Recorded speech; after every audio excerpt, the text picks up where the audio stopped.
Dear student, कैसे हैं आप लोग। आज हम लोग फिजिक्स के अंदर लेक्चर नंबर 2 करेंगे और लेक्चर फर्स्ट में हम लोग यूनिट एंड डायमेंशन के बारे में स्टडी किए थे। आज हम लोग फिजिक्स का लेक्चर नंबर 2 के अंदर मोशन के बारे में पढ़ाई करेंगे। जैसा कि हम लोग जानते हैं, मोशन जनरली दो गो होते हैं, एक लीनियर मोशन होते हैं और एक एंगुलर मोशन, यानी एक रेखीय गति और एक कोणीय गति, दोनों के बारे में पढ़ाई करेंगे। तो हम लोग टॉपिक स्टार्ट करते हैं। चैप्टर का नाम क्या होगा? मोशन, यानी गति। हिंदी में इसको क्या बोलते हैं? गति। सबसे पहले गति के अंदर हमें जब पढ़ाई करना है इक्वेशन ऑफ मोशन, यानी गति के समीकरण। क्या पढ़ना है? गति के समीकरण। तो हम लोग जानते हैं कि गति के 3 समीकरण होते हैं, लेकिन एक तो हम लोग केवल पढ़ के आते हैं रेखीय के लिए, s बराबर ut plus half pt square. लेकिन वही चीज अगर एंगुलर मोशन में आ जाए, कोणीय में आ जाए, फिर वस्तु ऊपर से नीचे आ जाए, तो इसमें 3 केस होते हैं। तो टॉपिक मेरा होगा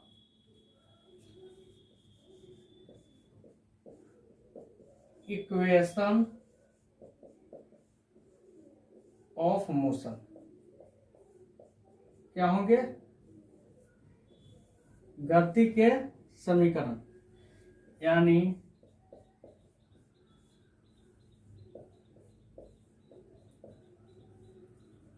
गति के समीकरण। अब हम लोग समझते हैं गति के समीकरण 3 केस के लिए होंगे। पहला क्या?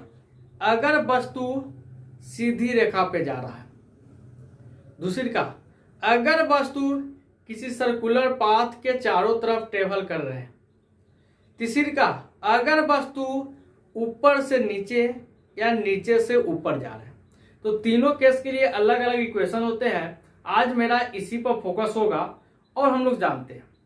तो पहला इसमें 3 केस में पहला केस नंबर फर्स्ट होगा,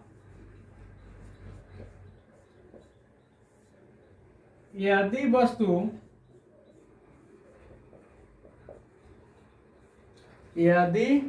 वस्तु सीधी रेखा यानी सरल रेखा पर गमन करता है। पहला क्या है? अगर वस्तु कहां पर घूमता है? सरल रेखा पर, यानी if the body moving on straight path. English में लिखेंगे if the body moving on straight path. अगर वस्तु कहां पर घूम रहा है? सीधी रेखा पर घूम रहा है। तो इसमें आपको मान के चलना होगा, लेट करके चलते हैं कि एस को हम लोग विस्थापन मानते हैं। क्या मानते हैं? विस्थापन। क्या बोलते हैं इंग्लिश में? डिस्प्लेसमेंट। एस को क्या मानते हैं? विस्थापन यानी डिस्प्लेसमेंट। भी को अंतिम वेग, और इसको इंग्लिश में क्या बोलेंगे? Final velocity. क्या मानेंगे बाबू? Final velocity. यू को प्रारंभिक वेग,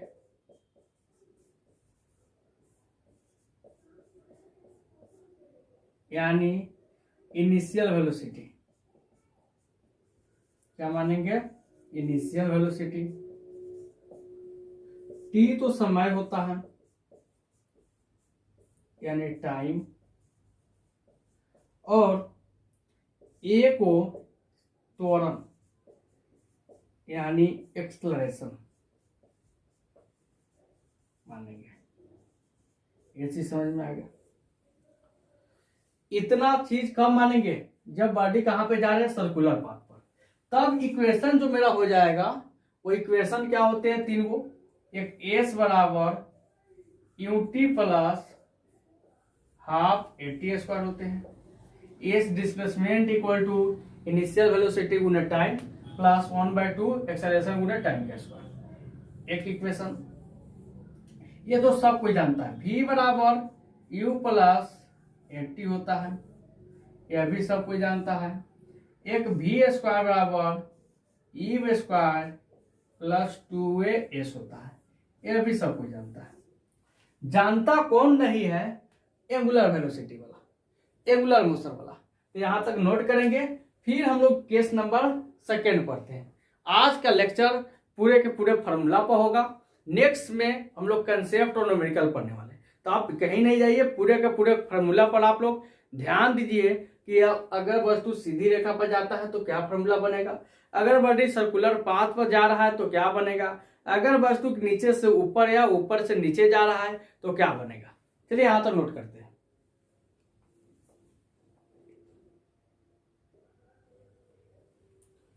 चलिए अब हम लोग केस नंबर सेकेंड पढ़ते हैं कि यदि वस्तु किसी कोणीय रास्ता पर गमन कर रहा है तब क्या होगा।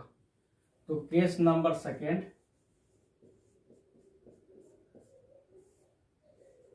यदि वस्तु कोणीय पाथ यानी रास्ता, पाथ पर गमन करता हो। कहां पे गमन करता है? कोणीय पाथ पर। इंग्लिश में क्या लिख सकते हैं? इफ अ बॉडी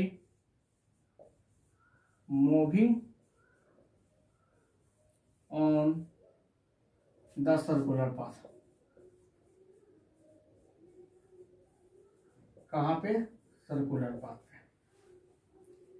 अब ध्यान देना है, ध्यान देने योग्य बात यह है कि वहां पे जो डिस्प्लेसमेंट था उसको s से डिनोट करते थे। यहां पे जो डिस्प्लेसमेंट होते हैं, विस्थापन होते हैं, उसको हम लोग थीटा से डिनोट करेंगे। क्या चीज से? थीटा से। क्योंकि जब सर्कुलर पाथ पर ट्रेवल करता है तो कोई वस्तु यहां पे रहा होगा, थोड़ा देर के बाद यहां पे चल जाता है, ए से कहां पे? बी पे।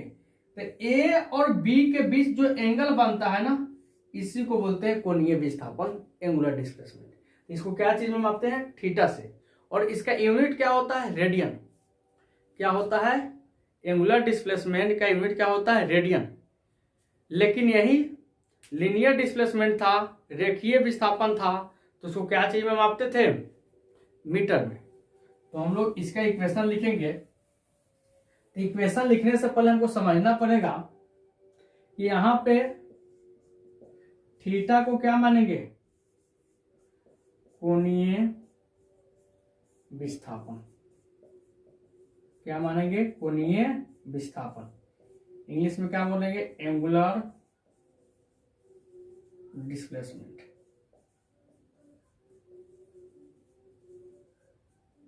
ठीक है।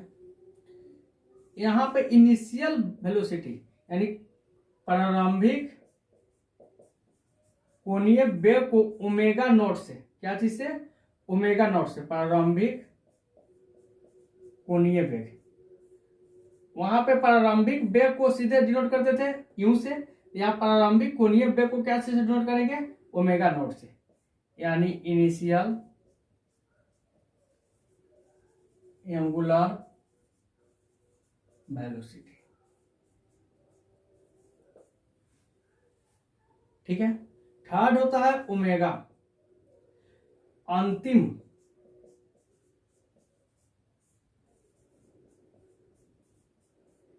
कोणीय वेग यानी फाइनल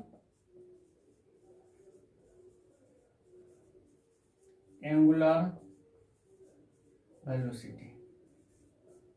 हो गया। अल्फा त्वरण होता है, कोणीय त्वरण। वहां पे ए से कोणीय त्वरण को डिनोट करते थे, यहां पे क्या चीज से? अल्फा से, कोणीय त्वरण यानी एंगुलर एक्सेलरेशन।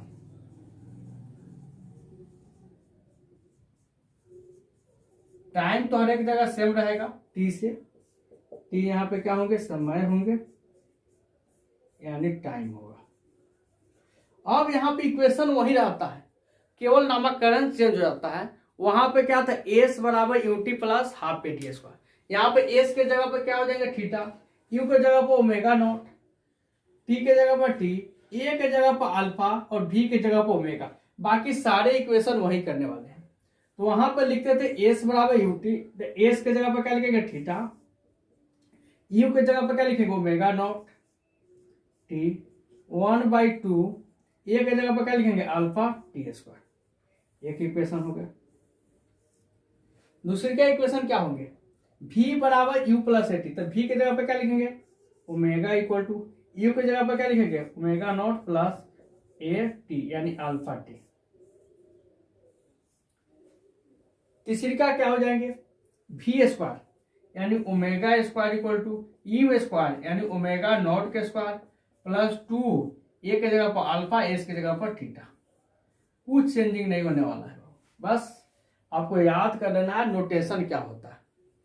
नोट करने वाला चीज यह भी है कि जो थीटा जो था ना एंगुलर विस्थापन, इसको मापते हैं क्या चीज में, रेडियन में। और कोणीय वेग को क्या चीज में मापते हैं, रेडियन पर सेकेंड में।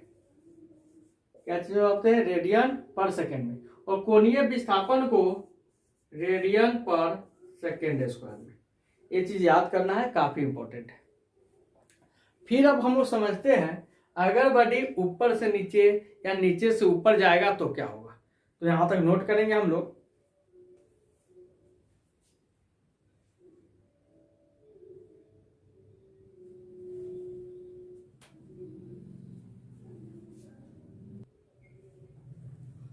अब हमको समझना है अगर वस्तु ऊपर जा रहा है या ऊपर से नीचे गिर रहा है तो क्या होगा, यानी वस्तु वर्टिकल डायरेक्शन में मूव कर रहा है तो क्या होगा।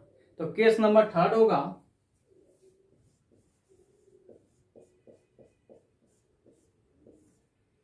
यदि वस्तु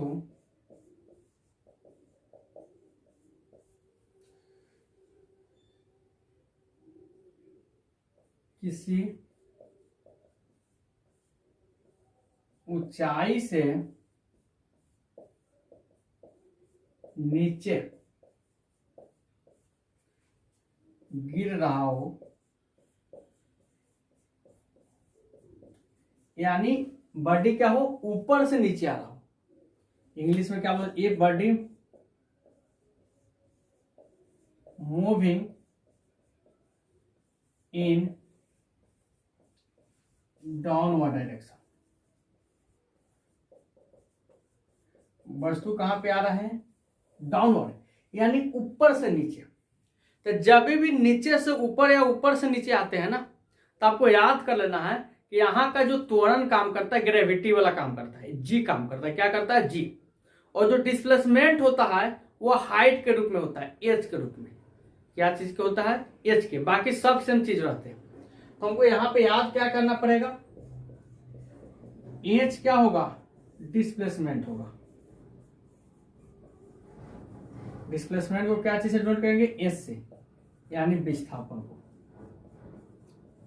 और जो जी होगा वह ग्रेविटी यानी एक्सेलरेशन ड्यू टू ग्रेविटी होगा। एक्सेलरेशन ड्यू टू ग्रेविटी यानी गुरुत्वीय त्वरण।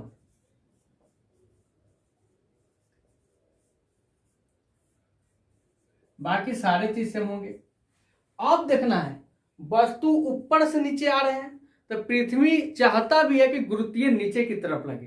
तो इस केस में जी का मान प्लस में लेते हैं, यानी फॉर्मूला वही हो जाता है। एस के जगह पर क्या हो जाता है, एच यूटी प्लस जी के जगह पर क्या हो जाता है, सॉरी ए के जगह पर क्या हो जाता है, जी टी स्क्वायर। बस ए के जगह पर जी और एस के जगह पर एच लिख दो, पहले वाले इक्वेशन को सारा बन जाएगा। इसके लिए एच बराबर UT plus half G T square, v बराबर यूटी प्लस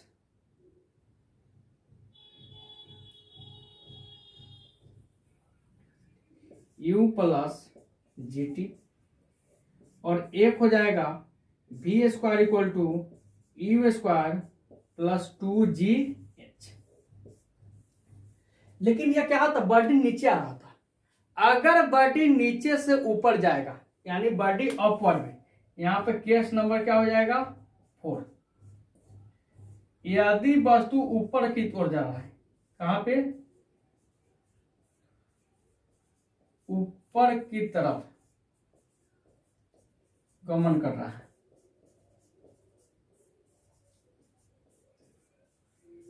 यानी इंग्लिश में बोल सकते हैं if the body moving in upward, क्या लिख सकते हैं, if body moving in upward direction. Upward direction में पृथ्वी नहीं चाहता है कि ऊपर जाए, पृथ्वी चाहता है कि हर एक चीज नीचे आए, तो वहां पे जी का मान क्या हो जाएगा, निगेटिव हो जाएगा।